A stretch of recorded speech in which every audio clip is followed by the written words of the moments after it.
असं आहे, राजकारणामध्ये प्रत्येक व्यक्ती प्रत्येकाच्या भेटी घेतात आणि मला असं वाटतं की जे मुद्दे त्यांनी मांडले, 2.5 वर्ष पूर्ण 33 महिने उद्धव ठाकरेंच्या मुख्यमंत्री असताना ते मंत्री होते आणि 13 खाते त्यांच्याकडे होते. किती?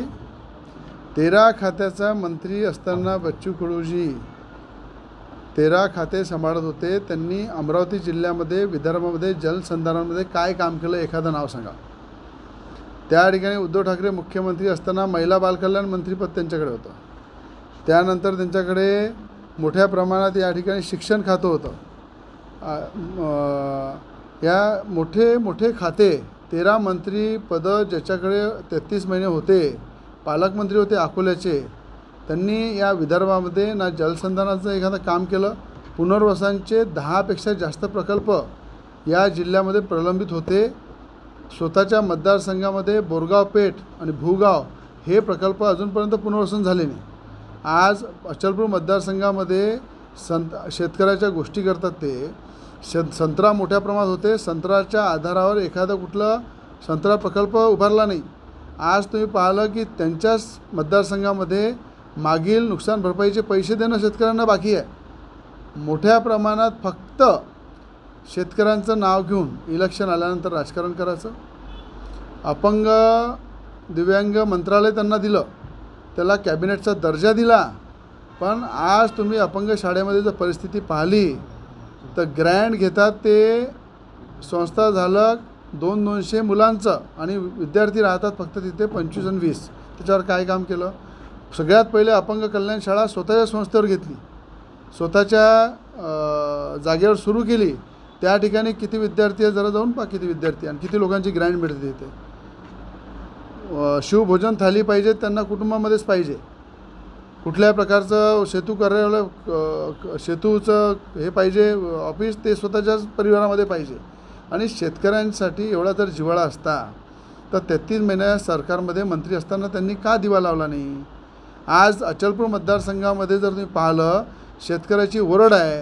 तिथे संत्र्याचं नुकसान होते, कापसाचं होते, सोयाबीनचं होते, त्यांना नुकसान भरपाई भेटत नाही. त्याच्यावर का बोलले नाही? अरे आज एक आमदार असताना 3 टर्मचा आमदार मी सुद्धा आहे. 4-4 वेळा जेलमध्ये गेलो शेतकऱ्यासाठी. शेतकऱ्यासाठी आंदोलन केलं तर फक्त नौटंकीपणा नाही केला. 10-10 दिवस जेलामध्ये राहिलो.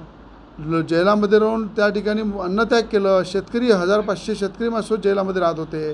हे कधी गेले जेलामध्ये, कधी यांनी आंदोलन केलं. आज 1 महिन्यानंतर आचारसंहिता आहे आणि आचारसंहितेच्या आधी अशा प्रकारचं आंदोलन करून काय करणार आहे? राजकारण करताय, फक्त सरकारला ब्लॅकमेल करताय.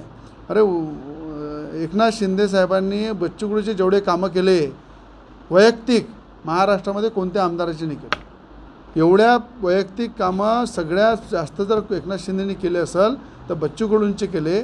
बाकी सगळ्या आमदारांचे जे मतदारसंघातले कामं केले ते केले, पण यांचे वैयक्तिक कमर्शियल. म्हणून आपल्याला एवढं सांगणं आहे की माझं की हे संभाजीनगरमध्ये जाऊन जे नौटंकी करत आहे, पहिले आपल्या मतदारसंघामधल्या शेतकऱ्याला न्याय द्या. आपल्या गोरगरीब शेतकरी, शेतमजूर, सर्वसामान्य जनतेला न्याय द्या. रोजगार हमीच्या विषयावर आम्ही एवढ्या वर्षांहून ओरडत आहे. तुम्ही मंत्री होते, कामगार मंत्री होते.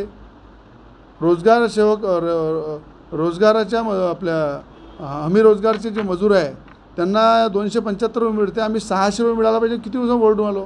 तुम्ही कामगार मंत्री होते, तुमच्याकडे खाते होते, तुम्ही काय दिवा लावला? आज अशा पद्धतीचं नौटंकी करून याला भेटणे, त्याला भेटणे, ब्लॅकमेल करणे, एवढ्या सीटा पाहिजे, तेवढ्या सीटा पाहिजे, हे महाराष्ट्रात जनतेला सगळं समजते. तुम्ही मंत्री होते, आजही मंत्री आहे.